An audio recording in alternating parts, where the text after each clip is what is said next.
নমস্কার বন্ধুরা, আজকে সন্ধেবেলায় চলে এসেছিলাম হাওড়া ঘোষপাড়ায় রাস দেখতে। এখানকার মূল আকর্ষণ হচ্ছে পুতুল নাচ। এইখানে এই বছর মাটির পুতুলের মডেল দিয়ে চৈতন্যদেবের জীবনী দেখানো হয়েছে। তাহলে চলুন ভিডিও স্টার্ট করি। প্রথমেই এখানে দেখতে পারবেন বিষ্ণু ভগবানের 10 অবতারের প্রতিমা। এইখানে বাইরে রাস্তার ধারে মেলা বসেছে, যেখানে আপনি পেয়ে যাবেন নানা রকমের খাবার এবং কেনাকাটার জিনিসপত্র।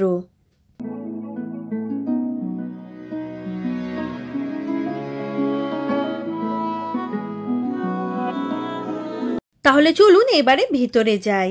এখানে নিচে খুব সুন্দর করে মাটির পুতুল দিয়ে রাস সাজানো হয়েছে।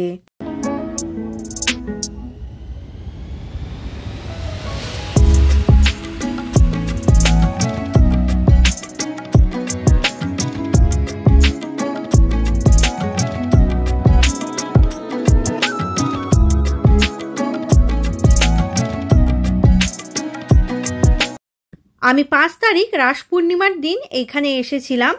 সেই দিন এখানে এই উপরে রাধাকৃষ্ণর প্রতিমা রাখা ছিল, আর এখানে ঠাকুরের পুজো হচ্ছিল।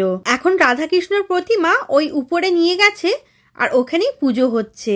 এইখানে উপরে রাধাকৃষ্ণর প্রতিমা রাখা রয়েছে, আর ওই পাশে পুতুল নাচ হচ্ছে। তাহলে চলুন প্রথমে ঠাকুরের দর্শন করে নিই, তারপরে পুতুল নাচ দেখব। এইখানে প্রত্যেক বছর মাটির পুতুল দিয়ে কিছু মডেল তৈরি করা হয়। এই বছর এখানে মাটির পুতুলের মডেল দিয়ে চৈতন্যদেবের জীবনী দেখানো হচ্ছে। এইখানে প্রত্যেকটা মডেলের পাশে এরকম একটা পেপারে লেখা রয়েছে যে এখানে এই মডেলগুলোর মাধ্যমে কি দেখানো হচ্ছে।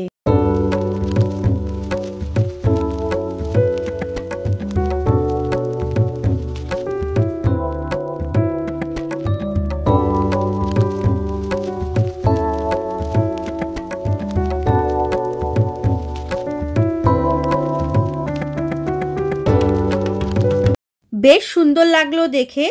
আর এইবারে আপনাদেরকে দেখাবো পুতুল নাচ। শুধু পুতুল নাচ নয়, আমি আপনাদেরকে ব্যাক স্টেজেও নিয়ে যেয়ে দেখাবো যে পুতুল নাচ কিভাবে হয়। এইখানে আজকের অভিনয় ছিল ভক্ত ও ভগবান। এই পুতুল নাচ শুরু হয় ডেলি সন্ধেবেলায় 6:30 থেকে 9:30 অবধি। আচ্ছা, এটা বলে দিই, এই পুতুল নাচ কিন্তু 9 নভেম্বর রবিবার অবধি হবে। ভ্রমণ করছে, তাই সে যোগ্য আসে সন্ধানে। আচ্ছা, আজ আমি চলি।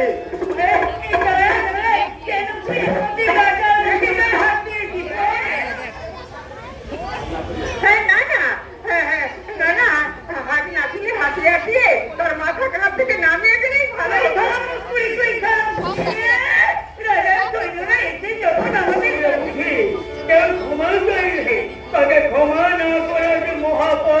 আমি কিন্তু হাতিয়ারটা যত্ন করে তুলে রাখছি।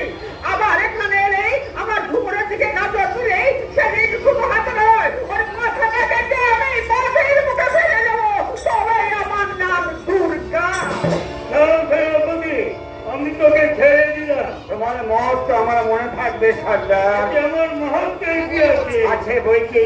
তুমি আমার চোখ ফুটি দিয়েছ, আমার ভুল ভেঙে দিয়েছ, তাই যাবার আগে আমি তোমাকে ভাই বলে আলিঙ্গন। না না না না, বুঝতে পারছি।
চলে এসেছি ব্যাক স্টেজে। এখানে দেখুন পুতুলগুলো কি সুন্দর সাজিয়ে রেখেছে, আর যখন যখন যে ক্যারেক্টারের রোল আসছে এনারা নিয়ে নিয়ে যাচ্ছেন স্টেজে। আর ওইখানে দেখুন মাইকে ওনারা পিছন থেকে ভয়েস দিচ্ছেন। সত্যি খুবই ভালো লাগছে এগুলো দেখতে, খুবই কষ্টের কাজ আর খুবই একটা ইউনিক জিনিস। আমি পার্টিকুলারলি এই পাপেট শো দেখতেই কিন্তু এখানে ঘোষপাড়ায় আসি, এরকম কিন্তু আর কোথাও আমি দেখিনি। পুতুল নাচের কালচার প্রায় প্রায় বিলুপ্ত হয়ে গেছে, এখন তো কোথাও দেখাই যায় না। পুতুল নাচের এই কালচারটাকে এখনো মানুষের কাছে জীবিত রেখেছে ঘোষপাড়া, তাই জন্য আমি ঘোষপাড়াকে জানাই অসংখ্য ধন্যবাদ। মহাকাল আছে আরো শনি চায় আরো শনি বলো বিহারি হরি ও কি বলো তো বিহারি কাল কলঙ্ক কালে মুখে খেল খেল ফিরিতে নায়ার ফিরিতে নায়ার উন্মত্ত হেরি হে মধ্যম মণ্ডল হে মাধব হে মাধব দুর্যোগে আমার কাপুরতি ভিড় জীবনবের ভাগ্যটা ত্রিকোণাও ফিরে না ধৈর্য ধর পাত্র সামান্য কারণে চঞ্চলতা থাকে না তোমার সামান্য কারণে বিবাহে নাই কুরুক্ষেত্র চলে নাই ধ্বংস চক্রান হয় নাই রক্ত রক্ত রক্ত বিনাশ জানে না বিবাহ তোমার চল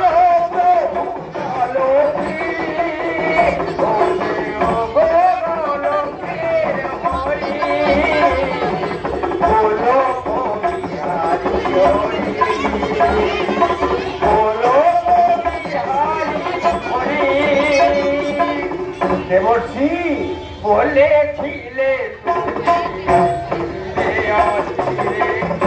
তোমার তাই বলেছিলে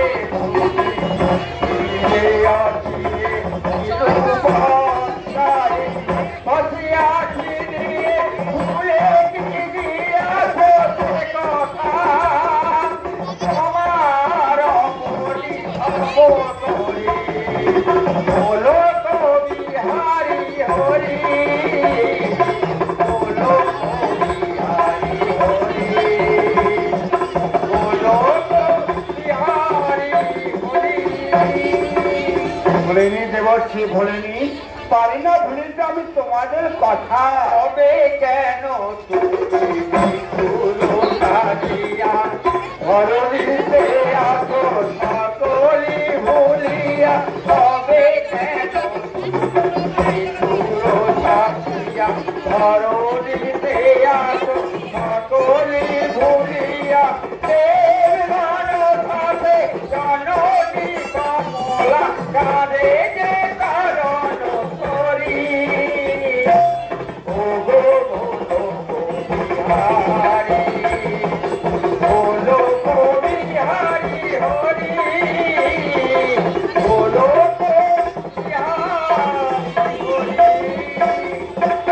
বেশ ভালো লাগলো দেখে। এখানে দেখুন উপরে পাখি দিয়ে কি সুন্দর করে সাজিয়েছে। চলুন তাহলে এবারে বাইরে গিয়ে একটু মেলা ঘুরি। এখানে দেখলাম এরকম একটা গেম ছিল, তো আমরাও গেলাম গেম খেলতে। এক চান্স 10 টাকা করে। তো প্রথমে উনি 5টা কয়েন দেবেন, আর ওই যে 1 2 3 4 লেখা আছে এই ঘরগুলোয় এক এক করে আমাদেরকে কয়েনটা ফেলে দিতে হবে। তারপরে এই যে রাউন্ড করা যে আছে ওটাকে গোল ঘোরাবেন, ওতে পয়েন্টারে যে নম্বরটা আসবে সেই নম্বরে যদি আপনি কয়েন ফেলেছেন তাহলে আপনার ওই নম্বরে যে প্রাইজ আছে সেই প্রাইজটা আপনি পাবেন।